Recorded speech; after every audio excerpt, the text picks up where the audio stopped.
नमस्कार, मी अनुराधा. राधास खाद्य संस्कृतीमध्ये आपलं स्वागत आहे. आजचा मेनू आहे बेसनाचे लाडू. त्या बेसनाच्या लाडूला लागणारे साहित्य पाहू. सर्वप्रथम 2 गंज, या गंजाच्या मापाने 2 गंज सपाट बेसन घेतलं होतं.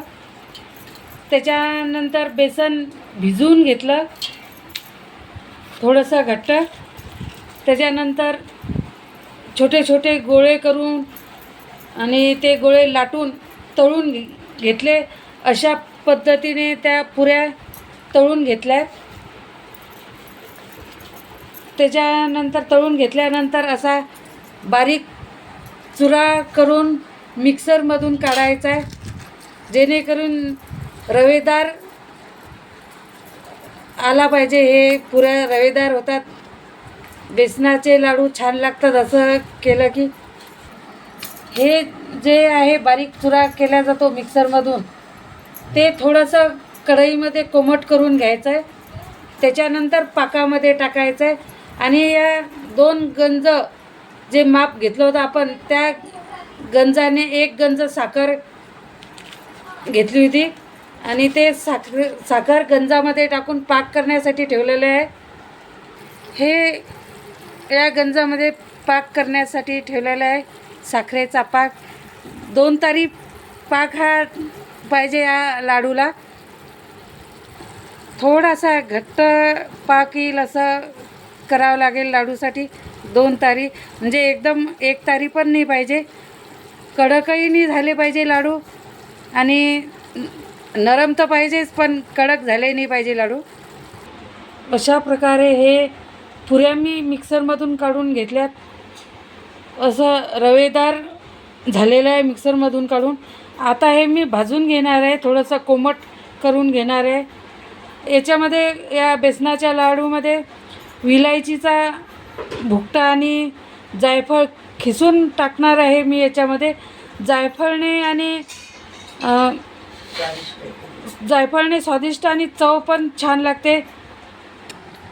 हे असं थोडंसं तेल टाकून भाजून घ्यायचं आहे. तेल किंवा तेल नसेल तर तूप नसेल तर तेल, अशा पद्धतीने भाजून घ्यायचं आहे. हे भाजून घेतल्यानंतर कलरही येतो या लाडूला. या बेसनाच्या लाडूमध्ये जायफळ आणि विलायची पूड टाकून एकजीव केलेला आहे. आता याच्यामध्ये 2 तारी पाक हा याच्यामध्ये टाकायचा आहे. पुन्हा हे सर्व मिश्रण पाक टाकल्यानंतर एकजीव करायचा आहे.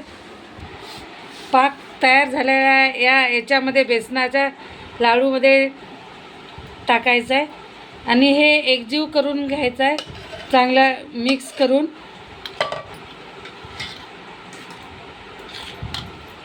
मिक्स केला की एकजीव झाला की आपल्याला लाडू बांधता येतात चांगले.